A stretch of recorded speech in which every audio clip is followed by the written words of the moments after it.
Hey, how's it going? Welcome back to my channel. If you're new here, my name is Rachel, and in this corner of the internet, I make design and lifestyle related videos.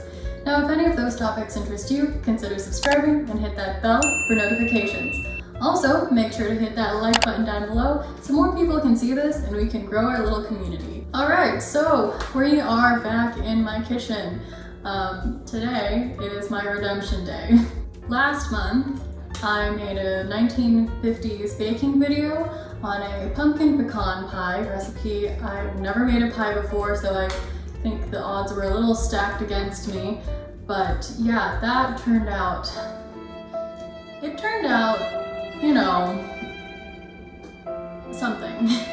But it was salvageable in the end. I also left some notes in the description box below of that video. So if you are interested in seeing how that turned out, I will put a card up here that you could click on if you are interested in it. Now, I am here to redeem myself by making another 1950s baking recipe that I found online. Link in the description box below, by the way, if you are interested in trying it out yourself. Today, I am going to be trying out a 1950s cookie recipe of the Molasses Walnut Cookies. Yeah, I'm going to try and dial back the difficulty mode because I have made cookies several times in the past and they turned out pretty decent, pretty good, I guess. So I'm hoping with my cookie knowledge and experience, I don't screw this one up, or at least just not screw it up as much.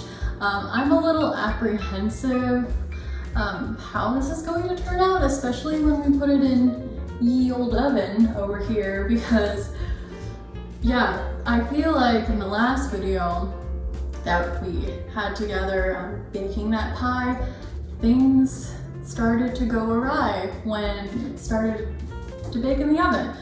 So yeah, I'm just hoping, you know, things go well, nothing gets burned or like bubbled over. I don't know, we'll just see how this goes, but I'm determined to redeem myself. This has got to be the day. Just adjusting and pulling up my sleeves because now we are ready to begin. First things first, you'll want to set oven for hot and preheat at 400 degrees Fahrenheit.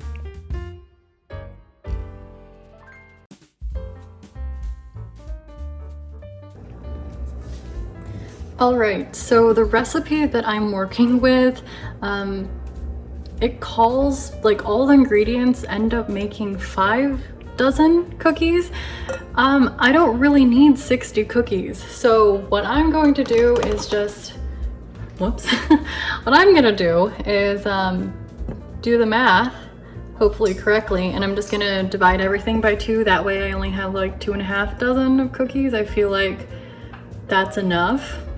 It's actually a little more than enough, but if these taste really good, I'm pretty sure I could finish those 2.5 dozen cookies quite quickly. But yeah, we're not doing 5 dozen, so I'm cutting the amount in half, just letting you know before we begin. To start off, you'll need shortening. Now for this one, I did slightly over half a cup. I don't actually know the exact measurements I did for this one, I just kind of eyeballed it. This is a whole half cup. Yes? 1, 2, 3, 4, 5, 6, 7, 8. Oh wait, this is a 3rd cup, so this is a 4th cup. This is confusing me. Why am I? So this is, why does this say this is a 4th cup if it's 4 tablespoons, so this is a 4th? Oh, because this is a whole cup. Wow. Why did it take me that long to understand what I'm looking at?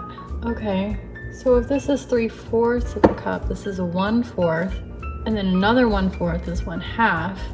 So then if you want to do half of that, I want to do it at this line, approximately.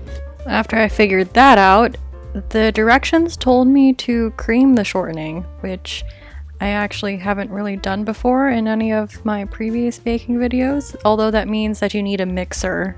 Ooh, okay, I have not used a hand mixer in years, so I hope I don't hurt myself. Yeah, okay.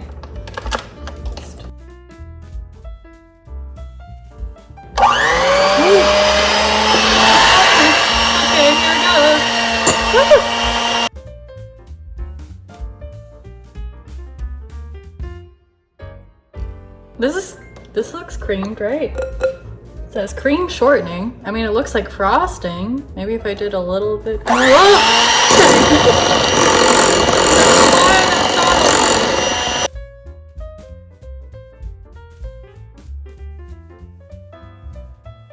Alright, now you will want to have half a cup of brown sugar, and it's said to have it firmly packed.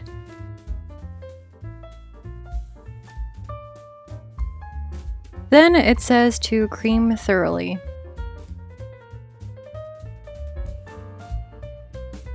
Goodness, things are flying. I should have worn an apron for this. I don't know why I don't wear an apron whenever I do these baking videos.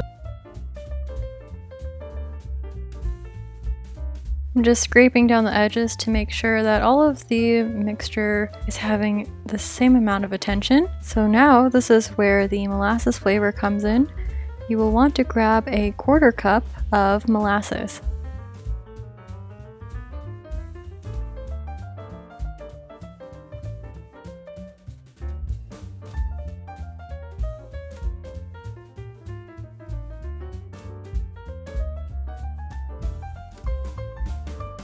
Putting that aside, you will want to grab your eggs, and this one will only require 1 well-beaten egg, as it says. Oh, and also before I put the bowl away, I did add some water. You might have not noticed it, but you'll want 1½ tablespoons of that.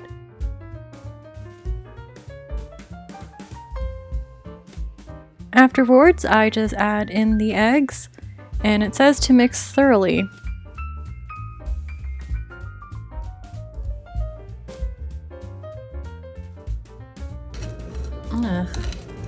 This does not look good. Maybe I need to still use the hand mixer, because with this clumping like this from creaming the shortening and the brown sugar together, it does not. Kind of looks like soy sauce, to be honest. But yeah, this does not look like what I think it's supposed to look like, so I'm gonna go get a hand mixer. Right, so mixing that in together and making that kind of look creamed together, which I'm supposing that'll make things easier for me, I now add the dry ingredients into the same bowl. So it wants you to sift the flour all together. It says 3½ cups for the 5 dozen, so you will want 1½ plus a 1/4 cup of sifted flour.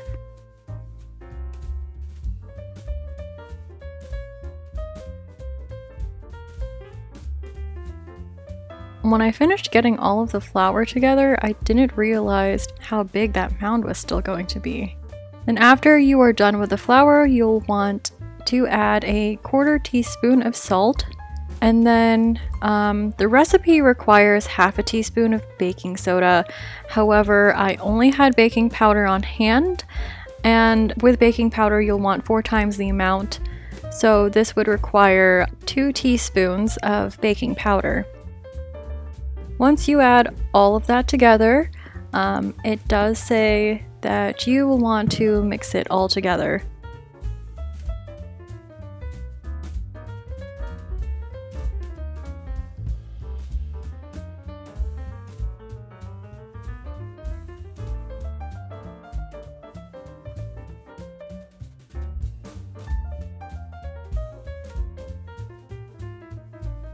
And then once that is mixed well, next is to add the walnuts. Now they actually want you to chop up the walnuts that you have. For this recipe, I added a 1/4 cup of chopped walnuts. And please don't come at me for my chopping skills with a knife. I wasn't really taught how to use a knife properly. All my baking and cooking skills have kind of come to me by just, jumping in to the deep end and trying to figure out how to cook myself. But yeah, this process took a lot longer than I thought it was going to take for chopping up everything. While I was chopping all of the walnuts, it was close to the type of consistency, I guess, of having ground up walnuts, but before it actually ends up getting ground up.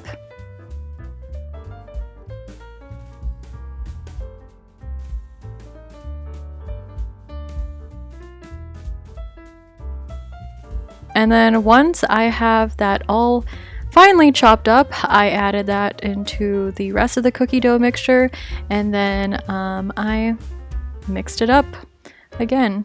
Once you mix in the walnuts, then you'll want to grab a cookie sheet, and it says to grease it. And then afterward, it says drop by tablespoonfuls. So I just got my trusty tablespoon. I scooped it up, and then I kind of rolled it in my hand, forming it into a ball. And I'm trying to fit 12 cookies onto this, so 1 dozen. And some of the cookie balls, I guess, were bigger than the others, so I tried making it a little more even. I also tried to make them smaller slightly, so that way, just in case if it ran all over. And so I'm just kind of borrowing some cookie dough from the bigger balls, and then just like molding that back up correctly so it's all formed nicely and spacely evened out. I tried putting like a 2-inch space in between each of the cookies. Then afterwards, it's time to put it in the oven, and it says that you'll need to bake it for 10 to 12 minutes, so I put a nice median of 11 minutes. Now the baking time is magically ready, and it's time to take it out.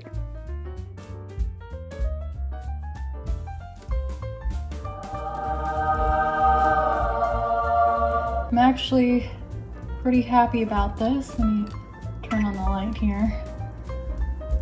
See, they're smaller than I expected. I expected them to like pull out a little bit more, but I like this a lot better. Yeah, these are cute. So anyways, I'm gonna have to move this to cool over onto a cooling rack. We'll go ahead and do that pretty soon. Usually whenever I'm waiting for the cookies to cool, I leave it in the pan, except in this case, I moved it to the cooling rack that I actually own, but hardly ever use it, because that's what it said in the instructions on the recipe. Last one. Okay, cute. Which I think was actually a good idea because they cooled down a lot faster, so I'm going to be doing that in the future. And here is the final close-up look of the molasses walnut cookies before we taste test this.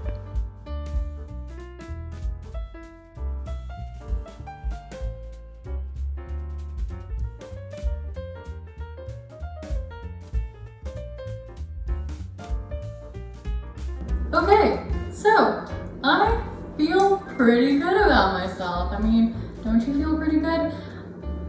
The cookies turned out fine. Oh, thank goodness.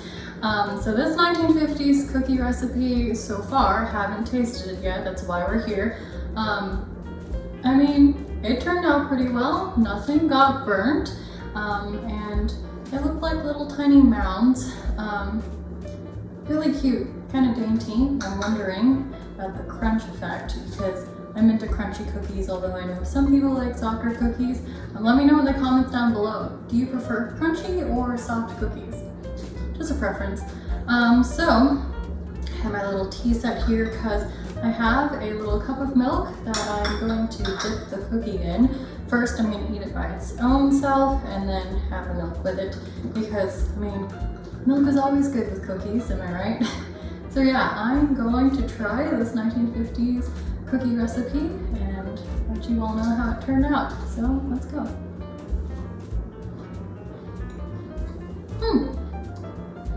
Oh, okay. This is actually really good. The outside part right now is crunchy. When you first bite into it, you don't really taste the flavors. You mostly taste the light crispiness of it, more of the texture, I guess. And then once you start working your way in, you have a very light sweetness of the molasses, and it's almost vanilla-like. I didn't put any vanilla extract in this, so I don't know where I'm feeling that. I don't really taste any of the walnuts though, so far. I feel like since it called for only like a 1/4 cup of chopped walnuts, I would say if you're really into nuts to just go ahead and do like, I don't know, half more of the amount, so that would be 1/2 cup for my case. But you know, whichever is your preference, really, I feel like. I'm gonna take another bite. Maybe the center is more soft for those of you who like softer cookies, so I'll try that.